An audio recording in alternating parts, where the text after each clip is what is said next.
Magandang araw mga bata! Bago natin simulan ang ating leksyon, maaari ba kayong tumayo para sa pagdarasal? Sa ngalan ng Ama, ng Anak, ng Espiritu Santo. Amen. Ama namin, sumasalangit ka, sambahin ang ngalan mo, magpasa amin ang kaharian mo, sundin ang loob mo dito sa lupa para ng sa langit.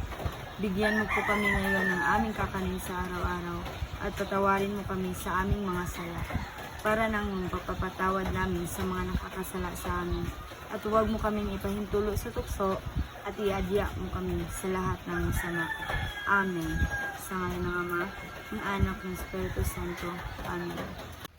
Ngayon, ang ating bagong leksyon ay tungkol sa pandiwa.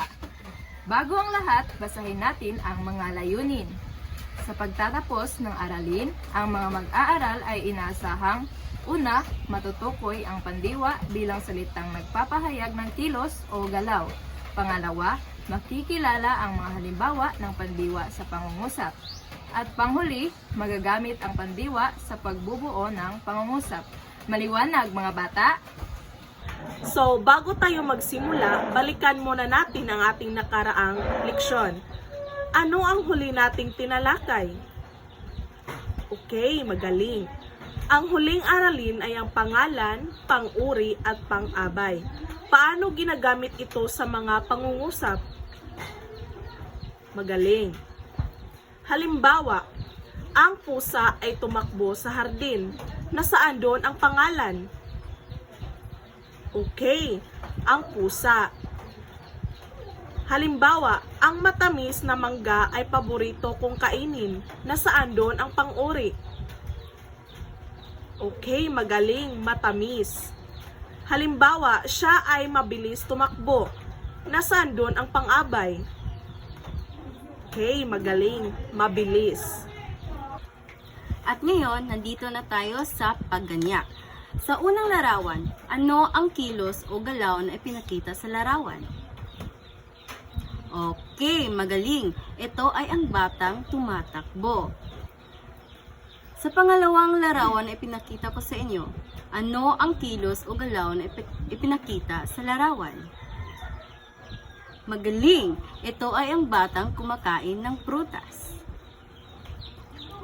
At sa pangatlong larawan, ano ang kilos o galaw na ipinakita sa larawan? Magaling! Ito ay ang bata na nakikinig sa kanyang teacher.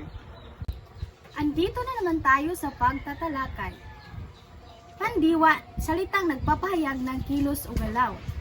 Ang pandiwa ay bahagi ng pananalita, nagpapahayag ng kilos, galaw o gawa na isinasagawa ng tao, hayop o bagay. Ito ang mga halimbawa ng pandiwa. Sa unang larawan ay tumakbo. Pangalawang larawan, kumain. At ang pangatlong larawan, nagtuturo.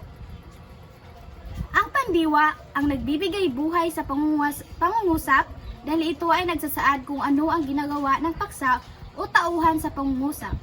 Ang pandiwa ay maaaring nasa iba't ibang aspekto, anyo depende sa panahon o aspektong kilos tulad ng nagaganap, naganap o magaganap pa lamang. Ngayon, meron tayong gawain. Hahatiin ko kayo sa 3 pangkat at bigyan ang bawat grupo ng isang larawan ng isang kilos o gawa. Halimbawa nito ay ang pag-inom ng tubig, pag-aaral at paglalaro. Bumuo ang bawat grupo ng pangungusap gamit ang pandiwa na may kaugnayan sa ipinapakitang larawan. At ang bawat grupo ay ipapakita ang kilos na nasa larawan at ipapaliwanag ang kilos o galaw na kanilang ipinapakita. Ang unang larawan ay para sa unang pangkat. Ang pangalawang larawan ay para sa pangalawang pangkat. At ang pangatlong larawan ay para sa pangatlong pangkat. Naintindihan ba mga bata? Mga bata, meron akong hinihanda ng halimbawa o sitwasyon at tukuyin nyo kung saan dito ang pandiwa sa pangungusap. At ito ang hinihanda ko na pangungusap. Si Ana ay tumakbo papunta sa paaralan. So saan dito ang pandiwa sa pangungusap? Mahusay! Yan mismo.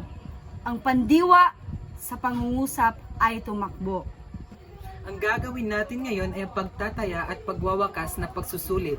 Dito, masusubukan natin kung talaga kayo ay nakikinig sa kaninang leksyon natin.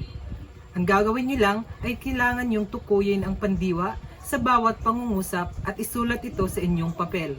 Unang katanungan ay unang pangungusap, si Maria ay nagtanim ng gulay sa kanilang bakuran.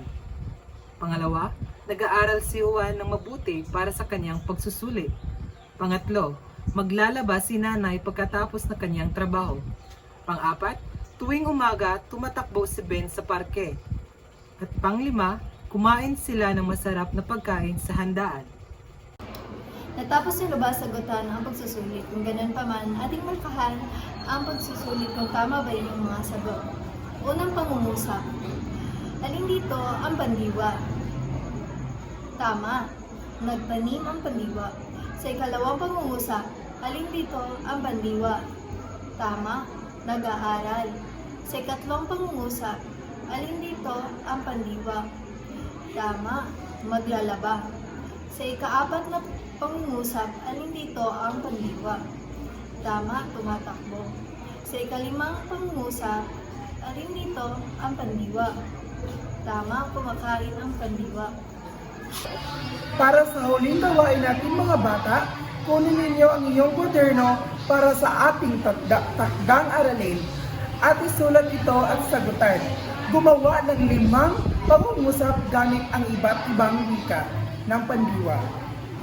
Naintindihan mga bata?